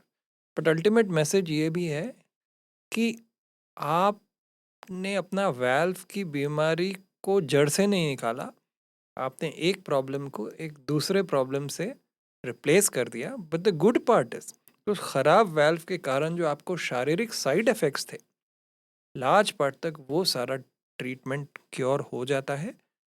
कुछ हद तक हार्ट में रिफॉर्मेशन, मतलब हार्ट का जो रीमॉडलिंग है, जो हार्ट फूल गया होता है या बड़ा हो गया होता है, हम्म, नए वाल्व अच्छी तरह अगर लग जाए, उससे नॉट ओनली सिम्टम रेजोल्यूशन होता है, पेशेंट का जो हार्ट है वो भी कुछ हद तक रीमॉडल होता है। और अगर उसे सही सिरे से मेंटेन किया जाए, तो पेशेंट की life expectancy almost near normal हो सकती है। मतलब पहले की तरह नॉर्मल हो जाती जी। है। आजकल लोग किसी की उंगली कट जाती है, उसमें खून बहता है, उसको देख कर डर जाते हैं। हार्ट की सर्जरी करवाना बहुत बड़ा उनके लिए रोल होता है। तो उस समय जब आप सर्जरी कर रहे होते हो, तो आपके दिमाग में क्या चल रहा होता है, क्योंकि लोगों का ट्रस्ट बिल्डअप करना बहुत ज़रूरी है। देखिए, हर सर्जन के लिए, सिर्फ मेरे लिए नहीं, हर सर्जन के लिए ये एक बहुत पवित्र रिचुअल है सर्जरी करना। एक एक इट्स अ सैक्रोसैंक्ट फिलॉसफी। किसी की रिस्पॉन्सिबिलिटी हमारे हाथ में है। हम्म, फैमिली से जुड़ा हुआ आदमी है, चाहे किसी का भाई हो, किसी की माँ हो, किसी की, इट्स अ बिग रिस्पॉन्सिबिलिटी। तो आप जब ओपन करते हो कोई भी पेशेंट को, कोई भी सर्जन, वो बहुत रिस्पॉन्सिबिलिटी के साथ और बहुत ग्रेविटी के साथ इसको अप्रोच करता है। जहाँ तक न्यू जनरेशन की बात है, हाँ, पहला एक ज़माना था व्हेन जो, और ये जनरल टिप्पणी है, आप इसको मतलब जनरलाइज ना करें, कि पहले का जनरेशन शायद थोड़ा सा ज़्यादा बोल्ड था, क्योंकि पहले लाइफ की प्रेडिक्टेबिलिटी कम थी। लोग हर चीज़ के लिए तैयार नहीं रहते थे। आज की तारीख में थैंक्स टू व्हाटएवर इंटरनेट या अवेलेबिलिटी ऑफ रिसोर्सेज, हम हर चीज़ के लिए पहले से तैयार होना चाहते हैं। तो हमारा प्रोग्रेसिवली जनरेशन शिफ्ट जो है माइंडसेट, वो थोड़ा कंफर्टेबल होता जा रहा है। हम पेन और सफरिंग के थ्रू जाके ग्लोरी अचीव करने का जो प्रोसेस है उससे बचना चाहते हैं। हम सब कुछ क्विक फिक्स चाहते हैं। तो आज के जनरेशन के लिए हमारा कार्डियक सर्जरी भी अडेप्ट कर रहा है। आज के जनरेशन के हिसाब से हमारी सर्जिकल टेक्निक्स में भी काफ़ी बदलाव आया है, सर्जिकल आउटकम्स में भी बदलाव आया है। जैसे कुछ देर पहले मैंने जिक्र किया था आपको मिनिमली इन्वेजिव सर्जरी की या रोबोटिक सर्जरी की। ये ऐसी सर्जरीज़ हैं जिसका सारा फोकस इन चीज़ों पे है जिससे नया जनरेशन डरता है। एक, लॉस ऑफ प्रोडक्टिविटी। तो ये सारी सर्जरीज इसी में एम्ड है कि पेशेंट मैक्सिमल फंक्शनल एफिशिएंसी जल्द से जल्द गेन करें। Second, blood loss, pain, suffering, scar, ये सब मिनिमम हो। तो मुझे लगता है आने वाले टेक्नोलॉजीज़ जो इवॉल्व हो रहे हैं उनकी अडेप्टेबिलिटी इस न्यू जनरेशन थिंकिंग के साथ सिंक हो रही है। और सिर्फ कार्डियक सर्जरी नहीं, देखिए जैसे मैंने बताया आपको, कार्डियक सर्जरी एक पूरा पैकेज है। कार्डियक सर्जरी में एनेस्थीसिया का बहुत इंपॉर्टेंट रोल है, पेन मैनेजमेंट का बहुत इंपॉर्टेंट रोल है, फिजिकल रिहैबिलिटेशन या थेरेपी का बहुत इंपॉर्टेंट रोल है, नर्सिंग प्रोटोकॉल, मॉनिटरिंग, सब चीज़ों का रोल है। तो आज की तारीख में cardiac surgery is a very mathematically run process. जैसे आप प्लेन में बैठते हैं, पायलट इंस्ट्रूमेंट्स के कैलिबर से आपका प्रोग्रेस चार्ट करता है, उसी तरह कार्डियक सर्जरी में everything is algorithm protocol based, everything is very finely monitored. हर नंबर, हर आंकड़ा हमको डेटा दे रहा है। That brings a lot of objectivity into our end result. तो आज की तारीख में सर्जरी प्रेडिक्टेबल है, आउटकम्स क्विकर हैं, anaesthesia has gone better, rehabilitation protocols की समझ बहुत ज़्यादा हो गई हैं, इसीलिए हमारे पेशेंट्स बहुत क्विकली रिकवरी की तरफ बढ़ते हैं। मैं आपको एक एग्जांपल देता हूँ। फॉर एग्जांपल, सर्जरी से बेहोशी की बात। तो पहले जैसे हम लोग ट्रेन होते थे, या 20 साल पहले की बात है, जैसे सर्जरी होता था उसके बाद पेशेंट्स को ऑलमोस्ट 24 आवर्स तक बेहोश रखा जाता था कि नहीं, पेशेंट को बेहोश रखेंगे तो उसके हार्ट को रेस्ट मिलेगा, बाकी ऑर्गन्स को थोड़ा सा बाईपास के इफेक्ट से रिकवर होने का टाइम मिलेगा। आज की तारीख में मेरी प्रैक्टिस में ऑलमोस्ट 90% पेशेंट्स को हम विद इन 4 आवर्स वेंटिलेटर से हटा देते हैं, विद इन डे 1 पेशेंट्स को मोबिलाइज कर देते हैं आज की तारीख में। और सिर्फ मेरी बात नहीं है, ये जनरली ज़्यादातर कार्डियक सर्जन्स का यही प्रोटोकॉल है। हम इसको फास्ट ट्रैकिंग बोलते हैं, जिसको हमने अडॉप्ट किया हुआ है। एंड एवरेज हॉस्पिटल स्टे आजकल, जैसे मेरे प्रैक्टिस में एवरेज हॉस्पिटल स्टे 4 डेज है पोस्ट सर्जरी, चाहे वो कितना भी बड़ा और कितना भी कॉम्प्लेक्स सर्जरी है। और हमारा सारा गोल ये होता है कि जैसे पहले धारणा थी कि नहीं इसका बड़ा ऑपरेशन हुआ है तो इसको आराम की ज़रूरत है, हमारा एब्सोल्युटली उल्टा थ्योरी है। आजकल का मॉडर्न थ्योरी ये है कि आप पेशेंट को जितनी जल्दी मोबिलाइज करेंगे, जितना ज़्यादा फंक्शनैलिटी में लाएंगे, उतने पेशेंट्स कॉम्प्लिकेशन से बच सकते हैं। There are lot of complications associated with bed rest. तो हम वो सबको बाईपास करके, सर्कमवेंट करके चाहते हैं कि पेशेंट फंक्शन। तो यूजुअली चौथे दिन में जब पेशेंट घर जाता है, हमारा जो बार सेट है वो ये है कि पेशेंट अपने आप चलते हुए घर जाए और स्वावलंबी रहे, क्योंकि आज के एरा में ये भी बहुत ज़रूरी है। बहुत सारे ऐसे सिंगल फैमिलीज़ हैं जिसमें देखभाल करने के लिए बहुत लोग हमारे हैं नहीं। न्यूक्लियर फैमिलीज़ हैं, सिटीज़ में हैं, हस्बैंड वाइफ हैं, वो अकेला उसको अपना रेगुलेशन करना है, एक्टिविटीज़ करना है। सो हम ये चाहते हैं कि by the time patient goes home, he should be functionally viable. तो आजकल के सारे प्रोटोकॉल्स मॉडिफाइड हैं, मेडिकेशंस अच्छे हो गए हैं, सर्वेलेंस अच्छा हो गया है। आजकल आप एक व्हाट्सएप कॉल में यूजुअली पेशेंट का सारा डेटा जल्द से जल्द ला सकते हो। सो आई थिंक ये जो पूरा रिकवरी का प्रोसेस है, ये मॉडर्न जनरेशन के हिसाब से काफ़ी चेंज हुआ है। आजकल एक बीमारी बहुत बढ़ रही है जो कि यंग लोगों में हो रही है, एओर्टिक एन्युरिज्म करके। ये बहुत सुनने में आ रहा है, अचानक से बढ़ी है। क्या होती है बीमारी? देखिए, ये आपने बहुत अच्छा एक मुद्दा उठाया, क्योंकि मुझे लगता है कि आज की तारीख में it is the most underrated dark horse of all diseases, aorta की बीमारियाँ। ये डार्क हॉर्स मैं इसलिए बोल रहा हूँ क्योंकि ये साइलेंटली आती हैं और बहुत घातक होती हैं। ये यूजुअली उन पेशेंट्स में देखा जाता है जो जिनमें कॉन्जेनाइटल प्रॉब्लम्स हैं, मतलब कुदरती तौर से जिनके टिश्यूज़ कुछ कमज़ोर हैं। ऐसे कई सारे सिंड्रोम्स हैं जिनके शिकार में पेशेंट्स को ये एओर्टा जो है फूल जाता है। हम्म, एक बहुत कॉमन पैथोलॉजी है जिसको हम बाइकस्पिड वाल्व बोलते हैं। मतलब हमारा जो वाल्व है, एओर्टिक वाल्व, नॉर्मली 3 पत्तियों का होता है, पर एक पॉपुलेशन के परसेंटेज में ऑलमोस्ट, मतलब लार्ज परसेंटेज ऑफ पॉपुलेशन में ये 2 पत्तियों का होता है। और इन पेशेंट्स का ये सारा एओर्टा और वाल्व जो है नॉर्मल के मुकाबले वीक होता है। Hmm, and these patients are at a higher risk for developing aortic aneurysms और its complications which is a rupture or dissection. Aneurysm का मतलब है एओर्टा अपना पाइप है जिससे ब्लड जो है पूरे शरीर में सर्कुलेट हो रहा है। ये हमारी महाधमनी है, हार्ट पंप है और ये पाइपलाइन है। अब किसी भी कारणवश अगर ये बढ़ने लगता है तो नॉर्मली इसका जो एडल्ट में साइज़ होता है वो 3-3.5 सेंटीमीटर का होता है। किसी भी कारणवश ये अगर बढ़ने लगता है, और वो कारण क्या क्या है जैसे मैंने बताया, एक, पेशेंट को कुदरती तौर से इनकी एओर्टा कमज़ोर हो सकता है, टिश्यूज़ कमज़ोर हो सकते हैं। सेकंड, जिनमें 2 पत्तियों का वाल्व होता है उनमें एओर्टा कमज़ोर होता है। Third, hypertension. पेशेंट्स जो हाइपरटेंसिव होते हैं उनमें कांस्टेंट ब्लड प्रेशर की मार से ये जो धमनी है धीरे धीरे फूलने लगता है। चौथा, कई सारे पैथोलॉजीज होते हैं जिसको वैस्कुलाइटिस बोलते हैं।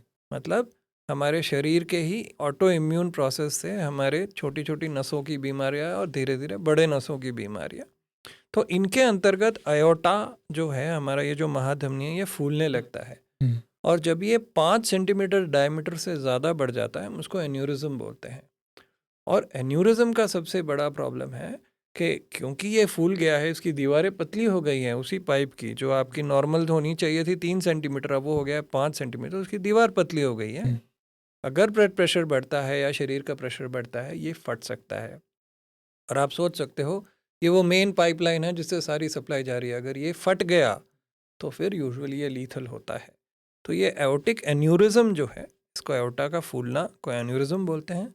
उसकी लीथल जो कॉम्प्लिकेशन है वो है डिसेक्शन, मतलब इसकी अंदर की परतें फट सकती हैं जिससे शरीर के सारे अंगों में ब्लड सप्लाई बंद हो सकता है, या ये एओर्टा खुद फट सकता है जिसमें यूजुअली पेशेंट का सर्वाइवल बहुत मुश्किल होता है।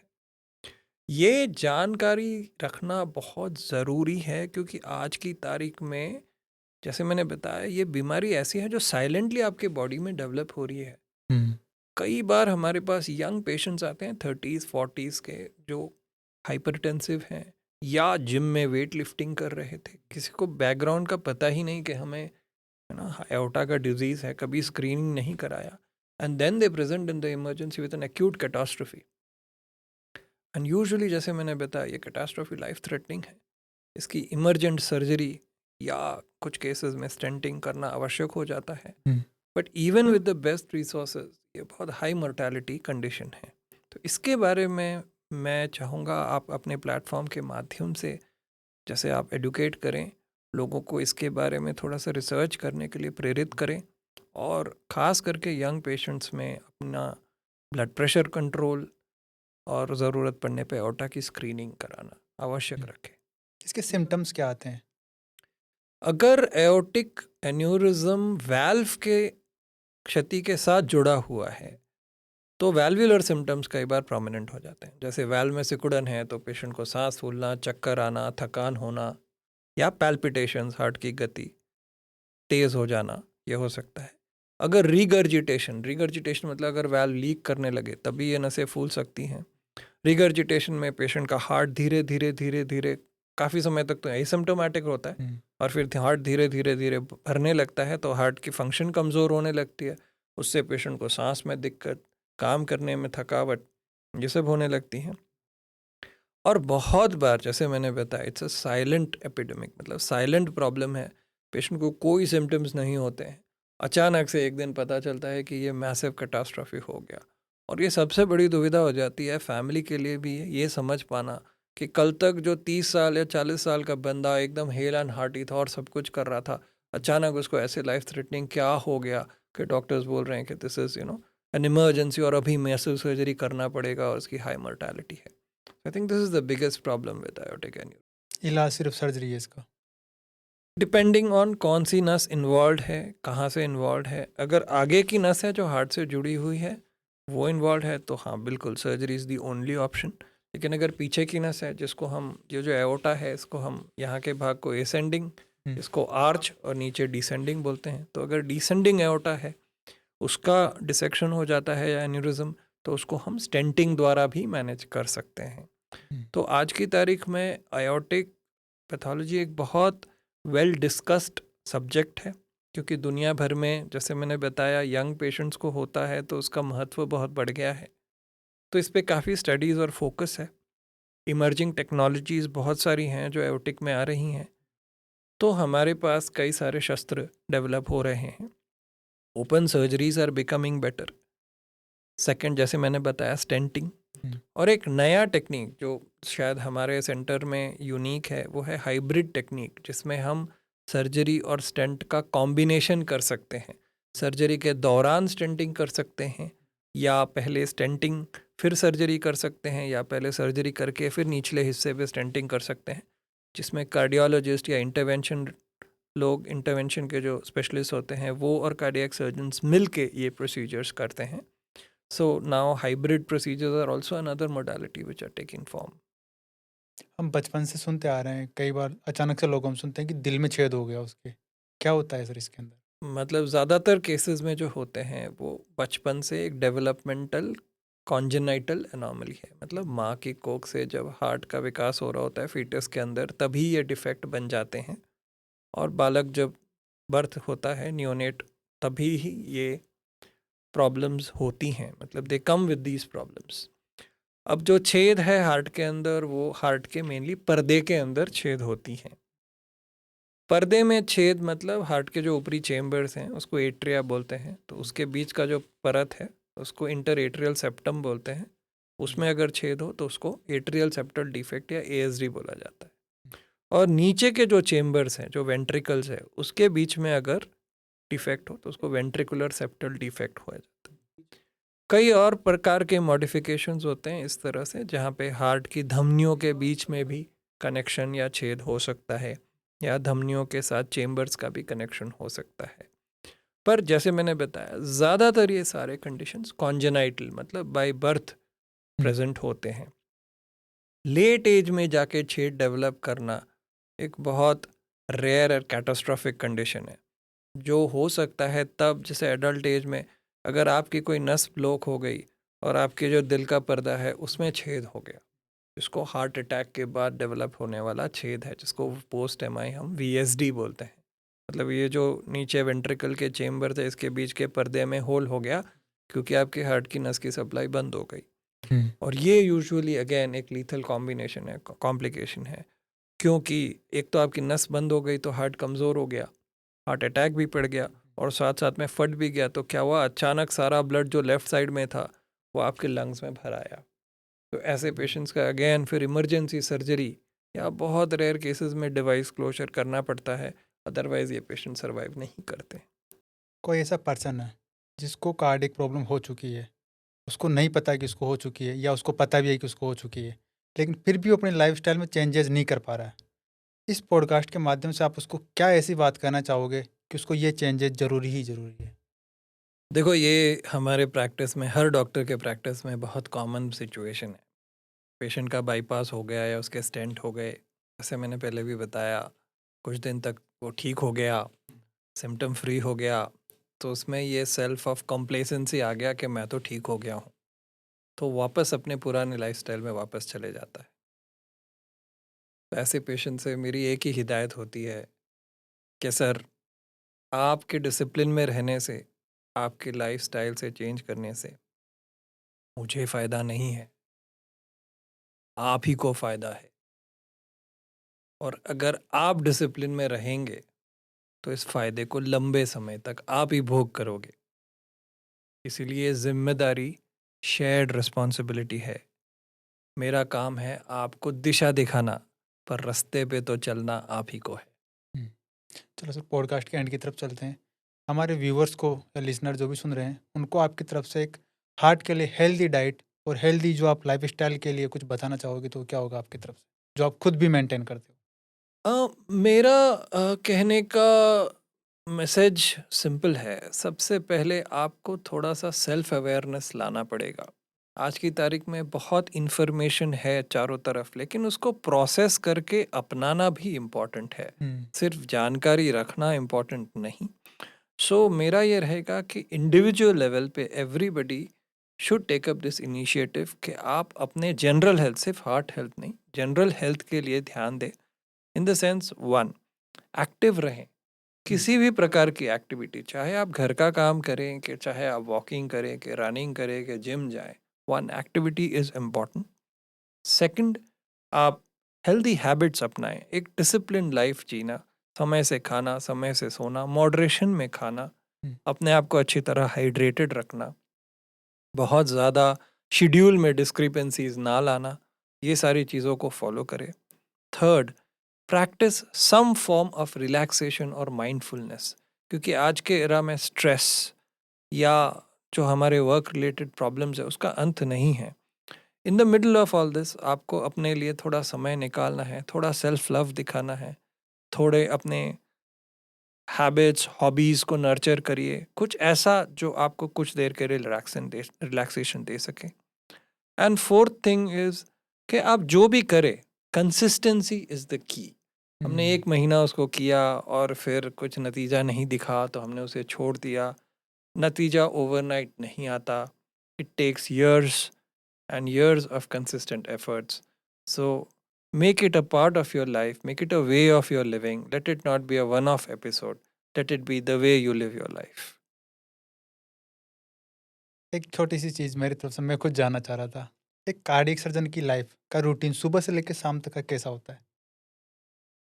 Well, मैं बहुत बिजी कार्डियक सर्जन नहीं हूँ, तो मेरा रेगुलेटेड ही लाइफस्टाइल है। यूजुअली सुबह की शुरुआत हर पेरेंट की तरह मैं अपने बच्चों को स्कूल भेजता हूँ। कभी कभी मेजर रिस्पॉन्सिबिलिटी मेरी मैडम लेती हैं, वाइफ लेती हैं, कभी कभी उनका हाथ बटाता हूँ।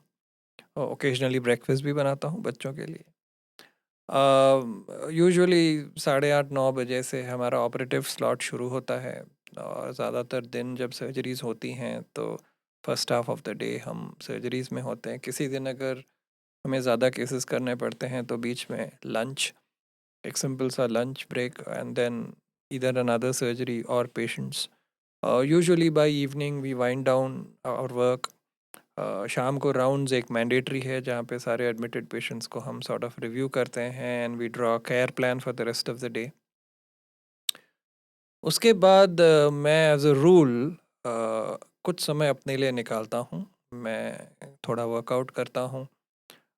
गोल ये नहीं है कि मैं बहुत इंटेंस कुछ करूँ, गोल ये है कि मैं एक्टिव रहूँ।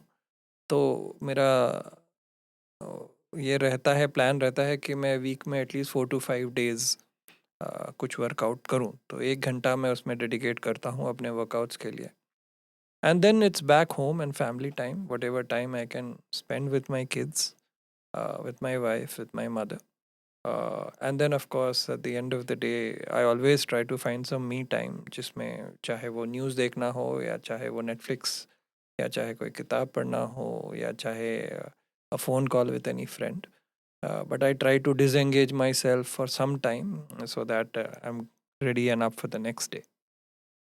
Thank you sir. आज आपसे बात करके ऐसा लगा जैसे एक बुक पढ़ी हो मैंने, शुरू से लेकर एंड तक। नहीं, थैंक हालांकि यू। बुक मुझे समझ में नहीं आई, लेकिन मैंने पढ़ी है, ऐसा लग रहा है। नहीं, thank you very much. I mean, आपसे बात करते करते मुझे भी बहुत सारे एस्पेक्ट्स पता चले जो सबकॉन्शियस में थे और जो बाहर आए, उभर के आए। आई एम श्योर आपका ये पॉडकास्ट आपके लिसनर्स के लिए बहुत इंफॉर्मेटिव होगा, and this entire concept of curious mind is a brilliant one. I wish you all the best. आप इसको आगे और बढ़ाएं, आपकी रीच और बढ़े, and the sky is the limit for you. Thank you. तो दोस्तों, ये थी आज की कन्वर्जेशन एक कार्डियक सर्जन के साथ। अगर ये पॉडकास्ट आपको नॉलेजेबल लगा हो तो लाइक करें, शेयर करें और चैनल को सब्सक्राइब करें। अगली बार फिर मिलेंगे एक नए गेस्ट के साथ। तब तक के लिए हेल्दी रहिए और बी क्यूरियस। श्री राम।